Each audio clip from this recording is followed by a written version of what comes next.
Okay, we all good to go? 9D. All right. So today we are looking at interest-only loans.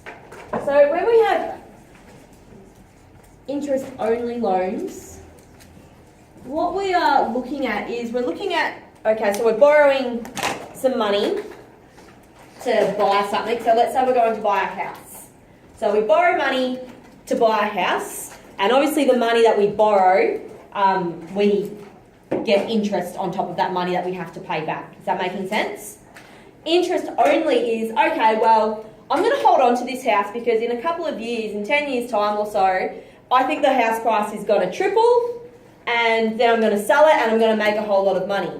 So instead of paying off the house and the interest, what I'm going to do is I'm only going to pay off the interest. So then when I go to resell the house, what I sell the house for, I'll get enough money to pay off the house in a lump sum. And then I'll keep whatever's left over. Does that make sense? Yeah. So interest-only loans we are only paying the interest on what we have borrowed. We're not paying anything back that we have borrowed. Does that make sense? So what we've actually borrowed doesn't get any smaller. It just stays the same. So whatever we pay stays the same because we don't actually want to pay it off.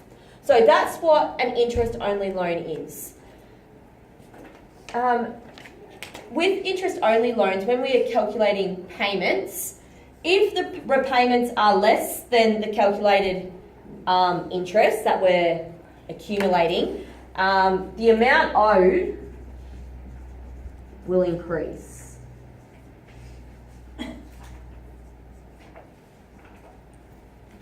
And the amount owed, that's when we're talking about the loan.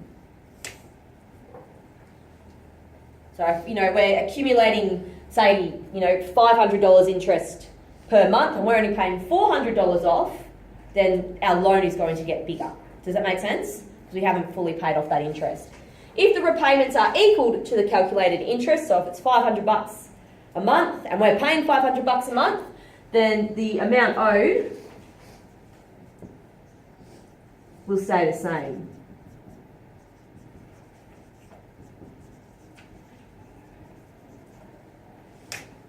And if repayments are more than the calculated interest, the amount owed will decrease.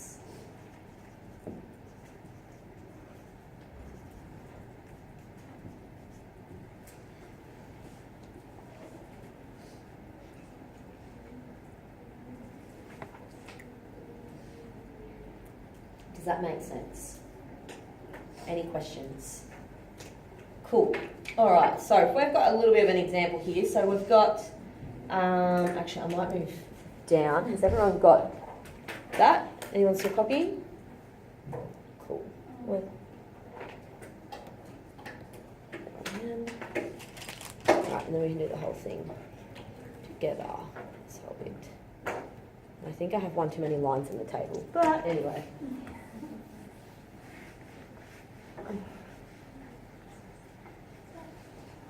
Okay, so this is a little bit of an example just to sort of explain what I'm talking about. So we've got a loan of $1,000 is borrowed at an interest rate of 5% per annum, compounding yearly.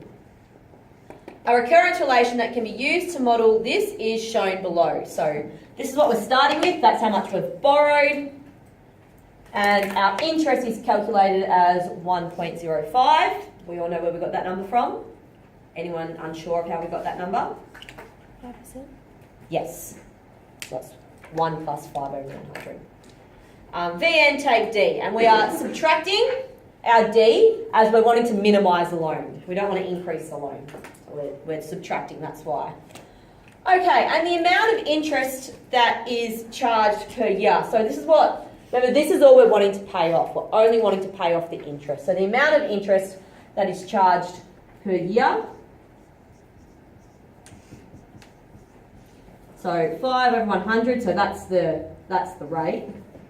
And this is our starting amount and what we're charging the interest. And that should be $50.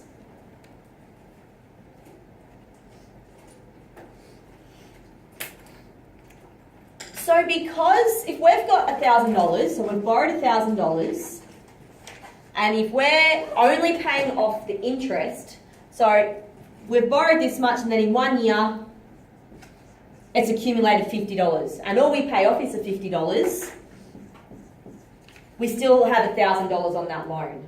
And so the next year when it calculates interest, at the same rate, we're going to have $50 interest. We pay off the $50. We still have $1,000 on our loan. Calculate the interest, it's still going to be $50. Does this make sense? What's going on? So every single time, because we're only doing an interest-only loan, every single time this payment is going to be exactly the same and our loan will stay exactly the same. Whereas when we were looking at the ones last week, this number kept changing. If we were told, we were having payments of $237 per month, we kept paying that same amount, but this number kept decreasing because we were paying off more than our interest. Does that make sense? Any questions about that? Cool. So this little table is just sort of going to show us what happens if we're paying less than the calculated interest, equal to the calculated interest, or more than the calculated interest. So that's what we've done up here. We've calculated that the interest we're going to earn is $50 per year. So starting amount is $1,000. Rate is the same amount, but we've been told, okay, we're going to only pay $40 a year. That's all we're going to pay. So we're starting with $1,000 because that's what we've started with. And then to work out how much will be in our next one, we've got our 1.05 by our V0. Take away 40. Now, because we know that 40 is less than the interest that is being paid per year, earned per year, our loan actually increases. Does that make sense? Is there any questions about what's happening? Where's the 1.05 from? Yeah, that's the rate. Yep. So then in the next one, this is just doing our recurrence relation, so we'd use this one.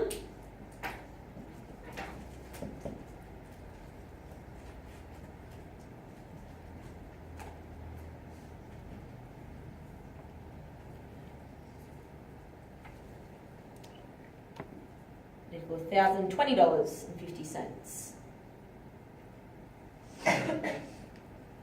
Any questions? Yes? So the principal amount does change? It does, because this isn't, we're paying off less than the amount of interest that's been accumulated on the loan. Okay. Does that make sense? Yeah. So because if we've accumulated $50 but we haven't paid off that $50, then the loan increases. Does that make sense? Yeah. And so then when we calculate the next bit of the loan, we have to calculate it on what we actually have of the loan. Yeah. Make sense? Mm-hmm. Cool. Yep. $50. Yep. Why? Oh, so this was just saying, so this is, you wouldn't get a question like this. I'm using this to explain what happens if you're paying less than the interest that's accumulated. If you're paying less, your loan will go up. Does that make sense? This wouldn't be a question. This wouldn't be, find it, what would happen. I'm just showing you what would happen. We understanding that, why the numbers are going up? Because we're paying less than the actual amount of interest that we're accumulating. If we were paying the same, so if we're doing this interest-only loan correctly, so again, we start with $1,000 times our 1,000, take away 50. Now we know that 50 is the amount of interest we calculate per year, so we should end up with $1,000 as our loan. So then the next year we calculate it. Oops, sorry, that should have another zero in there. Bless you. That one should equal $1,000. If we did it again.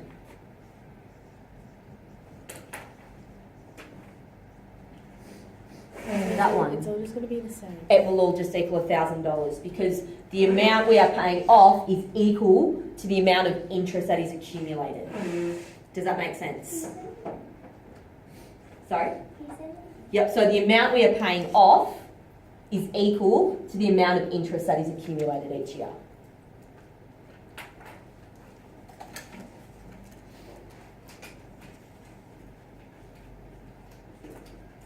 And if we were to pay off more, and look, I can tell whether we're paying less or more by what this number is on the end. 50 is the same as 50, 60 is more than 50, 40 is less than 50. So that's why I can tell whether the line is going to increase or decrease. Does that make sense? Cool. All right, so next one. So if we're paying off more than the interest, still starting at 1,000 because that's all we've borrowed.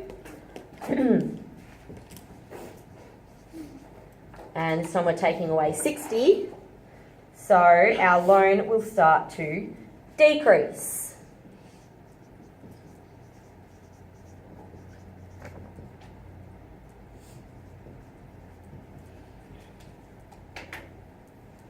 Let's say 979.5. Sorry? Let's say 979. 979.50, yeah. And if you were to keep doing that process, you'd be able to fill in the rest of the boxes as well.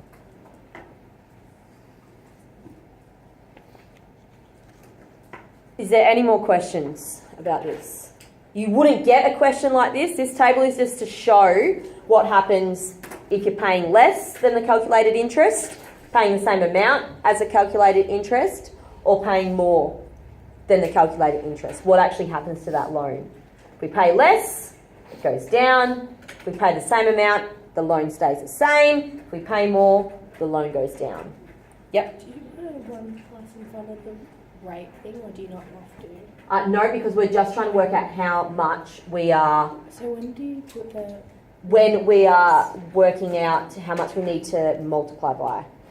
Here, we're just trying to work out how much interest is charged per year, so we needed to work out 5% of 1,000. Okay. Once we worked out 5% of 1,000, we can work out how much we're increasing by. Yeah. Yeah. After all of those years, like each column, would they all like equal the same amount? After all of these, Yeah. no, this one will stay at 1,000. Okay. This one will keep getting smaller, and this one will keep getting bigger because we're paying different amounts off. So this one we'd actually never pay off the loan Oh, okay. because the interest is going to keep growing because we're accumulating more interest than we're paying off. So which one would be the better? Well, it depends. If we're doing an interest-only loan, this is what it will usually look like, and it will stay exactly the same because all we want to do is pay off the interest. So that when we go to sell the house or whatever, when we sell it, hopefully we make enough money that the money we can get, we just pay the loan off in a lump sum, and all we've been doing is just paying off that interest. Does that make sense? Yeah. Yep, cool. Any other questions? Cool. So remember we're talking about interest-only loans, and this one is generally what an interest-only loan... I said that right tonight, yeah. Interest-only loan looks like. I thought like I said a lonely own. Only loan. Cool. Any more questions? Cool. Good to move on? Alright, so if we were to move down, we can actually put these on a graph and we can see what happens to our loan. Will we have to do interest in the examples? I'm unsure if we will, so that's why I'm showing you. Anyway. Or if you might get a question that shows you a graph, and so you might need to be able to read it. Does that make sense? Cool. Okay, so let's say we've got our payments. So the payment number and the balance of the loan. So we've got payment number 1, payment number 2, payment number 3, payment number 4.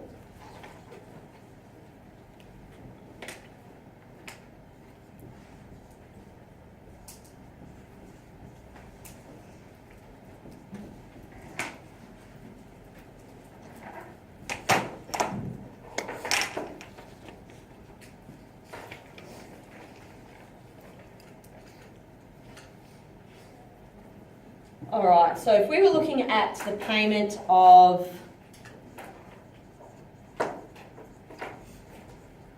$40 a year, so we're starting off at 1,000, and then our first payment, our loan. So this is the balance of the loan. This isn't the amount we're paying. This is how much we've got left after we've calculated the interest and we've made our payment. Making sense? Cool. So the balance of the loan after the first payment is $1,020.50. So somewhere about there. And then the second payment, we've got, Wait, is this the first box? yeah, So is second What box. about 2 and 2? Oh, I was only one, did I? I did too. Thank you. I did. I skipped 1010. Oh, I got that. So in the second payment, I was skipping ahead, would be about 2020. And the next payment is about 131. And the next one is 1,043. So that's if we're making a payment of $40.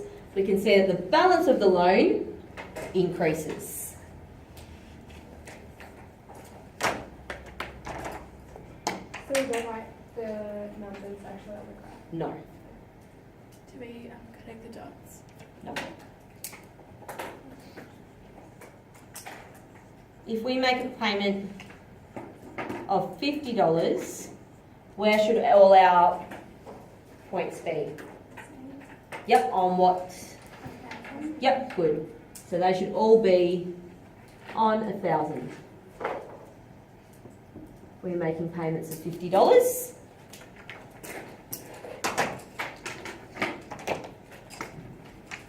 How come the first one? What happened to the first dot? On the pink one, Yeah. I just drew over the top of it. Oh, okay. It's still there. In the exact same spot. And then if we're making payments of $60, so more than the interest, those accumulated. So there's 3 dots on that 1,000. We would be decreasing the balance of the loan.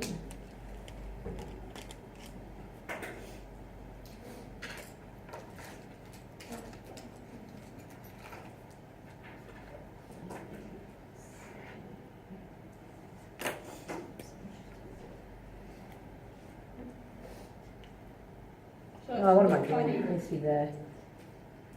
Sorry? So it should look even. Yeah, it should be fairly even, yeah.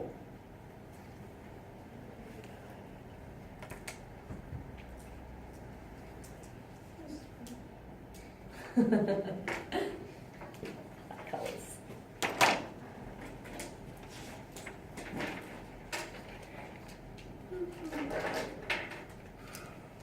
Does that make sense?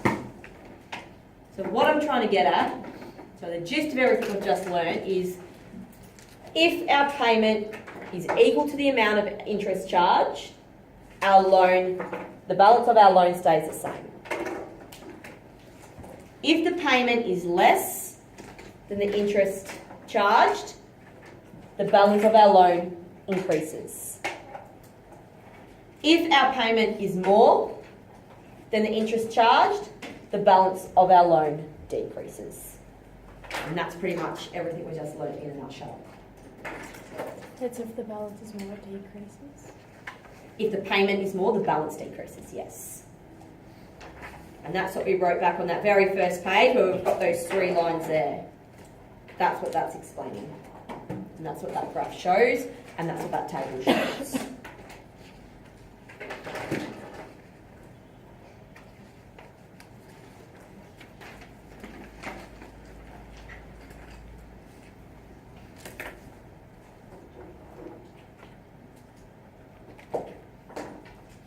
All right, can I move down?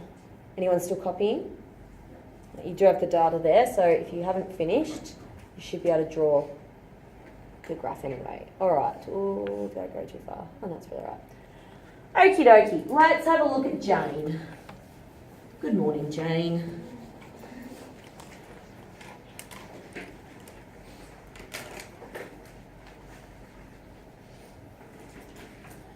Okay, before we look at Jane, let's have a look at this little thing up here. So when we're talking about interest-only loans, and we need to write a recursion relation, and we need to have D in that recursion relation, this is the formula we need to find our D.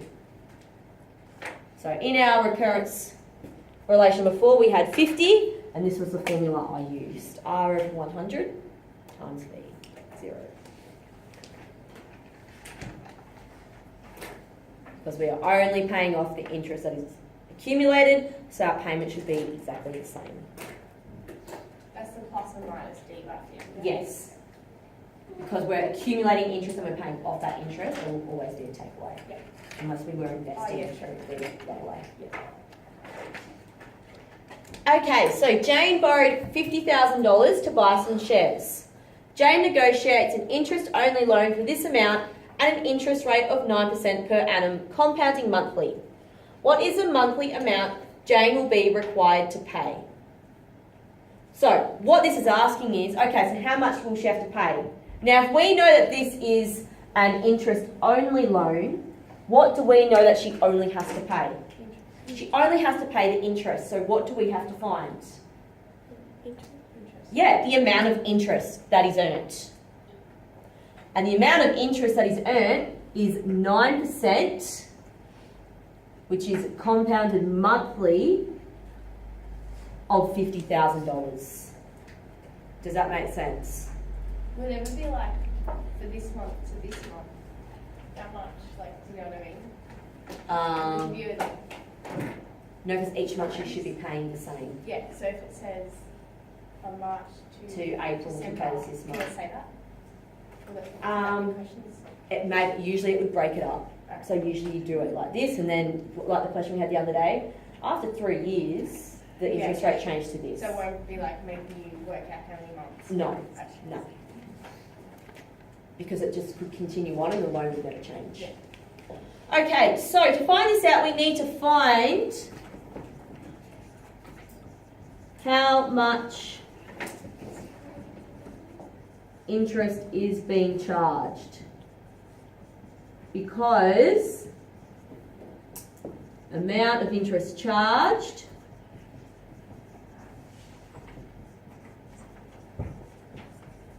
will equal payment amount. Make sure you've got that somewhere in your book so that you're not trying to work out what the question's asking. If you've got an interest-only question, you need to know that it's asking, if it's asking for the payment amount, that is equal to the amount of interest charged. Make sure that is in your notebook. Hint, hint, nudge, nudge, wink, wink. Yep, so if it's asking about interest-only loans and it's asking what is the monthly payment or what is the yearly payment, how much is the payment amount will always equal the amount of interest charged. That is only for interest-only loans, not for other loans.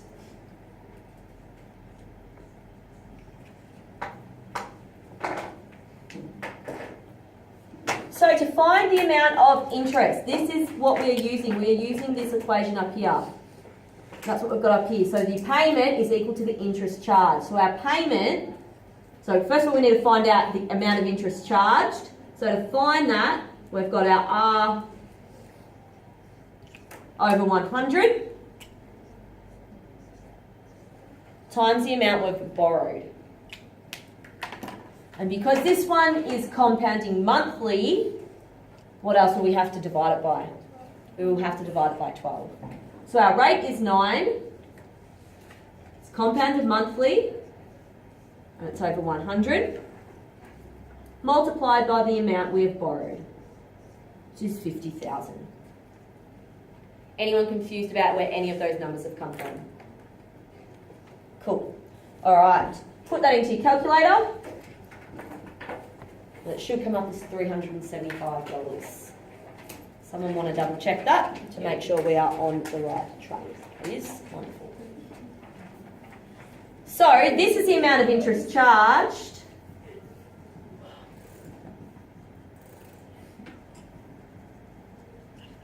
So that's what that number is, and we know it equals the payment amount.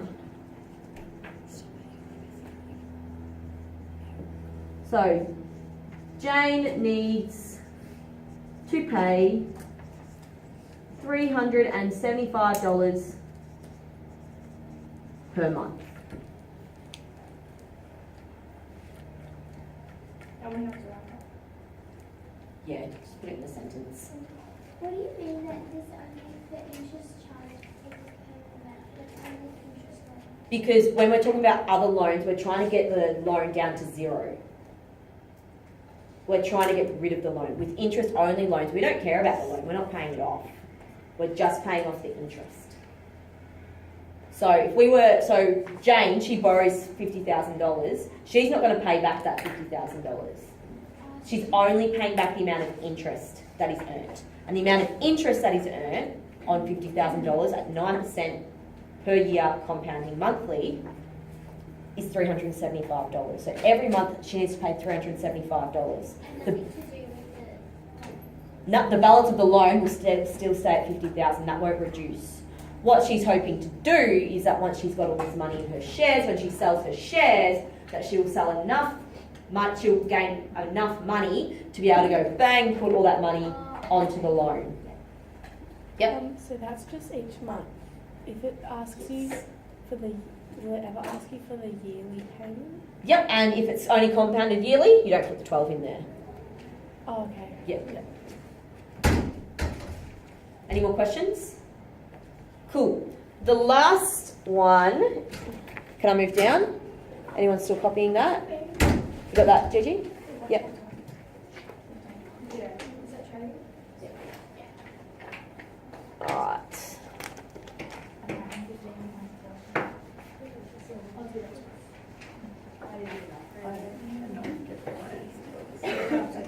Hang on, okay, so the last one we're looking at is doing the same sort of question, but using the financial solver on our calculator to do it. I'm just going to stop that.